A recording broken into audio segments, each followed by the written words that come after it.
ডিমের অনেক রেসিপির মধ্যে একটি অন্যতম জনপ্রিয় রেসিপি আজকে আমি আপনাদের করে দেখাবো।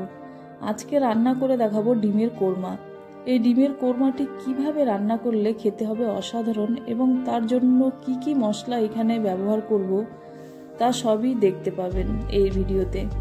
তো ভিডিওটি স্কিপ না করে সম্পূর্ণ দেখার অনুরোধ রইল এবং চ্যানেলে নতুন হলে চ্যানেলটিকে সাবস্ক্রাইব করে পাশে থাকবেন। এইখানে আমি 4টা ডিম নিয়েছি এবং ডিমটা সিদ্ধ করতে পরিমাণ মতো জল দিয়েছি এবং 1 চামচ ভিনিগার ও হাফ চামচ লবণ দিয়ে সিদ্ধ করতে দেব। এখানে আমি বলে রাখি ভিনিগারটা দিলে ডিমের খোসাটা ভালোভাবে উঠে যায়। ঢাকা দিয়ে সিদ্ধ হতে দেব 10 থেকে 15 মিনিট।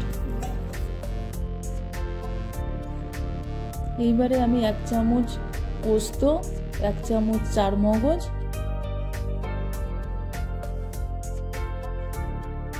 ও 4-5টা কাজু নিয়ে জল দিয়ে 10 থেকে 15 মিনিট ভিজিয়ে রাখবো। তারপরে ভালো করে পেস্ট করে নেব।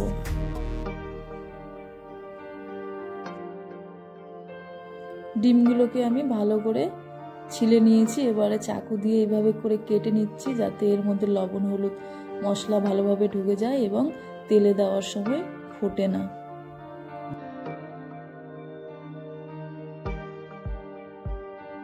এবারে আমি ডিমগুলোকে লবণ ও লঙ্কার গুঁড়ো দিয়ে ভালোভাবে মাখিয়ে রেখে দেব।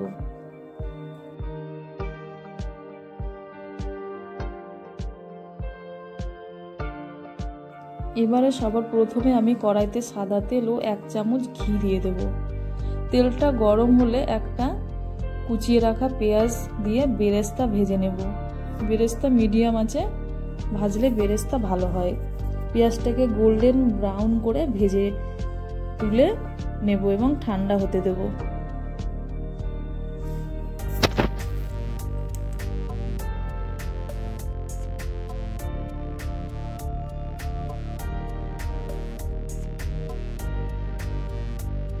এইবারে লবণ ও লঙ্কার গুঁড়ো দিয়ে মাখিয়ে রাখা ডিমগুলো আমি ভেজে নেব। ডিমগুলো আমি খুব বেশি ভাজবো না, হালকা করে ভেজে তুলে নেব, কারণ ডিমগুলো বেশি ভাজলে হার্ড রাবারের মতো শক্ত হয়ে যায়, খেতে ভালো লাগে না। তাই আমি হালকা ভেজেই তুলে নেব।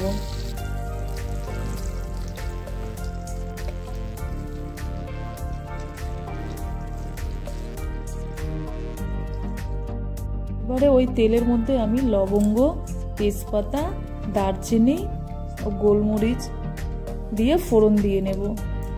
হালকা কয়েক সেকেন্ড চালিয়ে নিয়ে এখানে আমি মিডিয়াম সাইজের একটা পেঁয়াজ বেটে রেখেছিলাম, সেই পেঁয়াজ বাটাটা দিয়ে ভালো করে কষিয়ে নেব যাতে পেঁয়াজের মধ্যে কোনো কাঁচা গন্ধ না থাকে।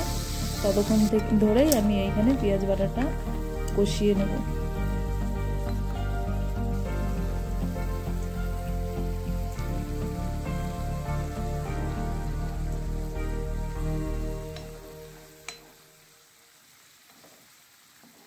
পেঁয়াজটা ভাজা হয়ে গেলে ওইখানে আমি আদা বাটা ও রসুন বাটা দিয়ে আবারও ভালো করে কিছুক্ষণ কষিয়ে নেব।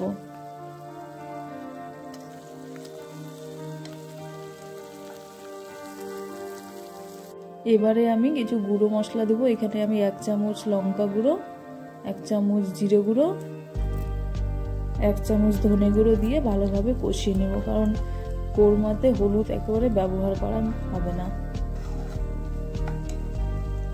এবারে আমি ভালো করে কয়েক মিনিট কষিয়ে নেব। তারপরে আমি প্রথমেই যে কাজু, পোস্ত, চারমগজ পেস্ট করে রেখেছিলাম সেটাকে এবারে দিয়ে দেব। দিয়ে কিছুক্ষণ কষিয়ে নেব। যতক্ষণ না তেল ছেড়ে দেয় ততক্ষণ অবধি আমি গ্যাসটাকে কম আঁচে করে কষিয়ে নেব ভালোভাবে।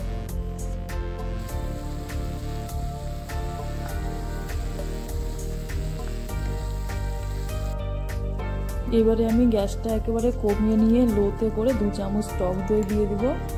টক দই দিয়ে ভালো করে আবারও মিশিয়ে নেব সব উপকরণগুলি যাতে টক দইটা ফেটে না যায়। আপনারা চাইলে এখানে দুধও ব্যবহার করতে পারেন। আমি এখানে দুধের পরিবর্তে আমি 1 কাপ জল দিচ্ছি। জলটা ফুটে গেলে স্বাদ অনুযায়ী লবণ দিয়ে দেব।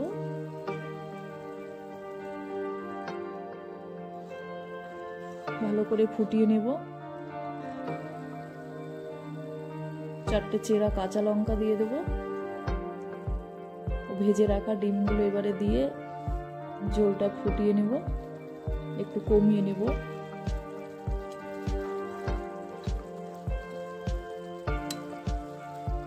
এবারে আমি ঢাকা দিয়ে গ্যাসটা কম করে 5 মিনিটের জন্য রেখে দেব।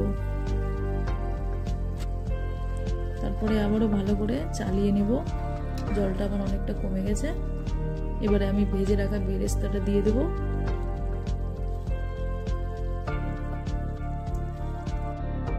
তো এইভাবে বাড়িতে আপনারা ডিমের কোরমা তৈরি করে বানিয়ে খেতে পারেন। দেখবেন খুব অসাধারণ হবে খেতে, খুব ভালো লাগবে।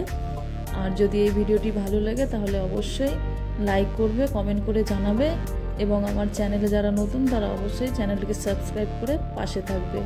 দেখা হবে আবার কোনো রেসিপির সঙ্গে।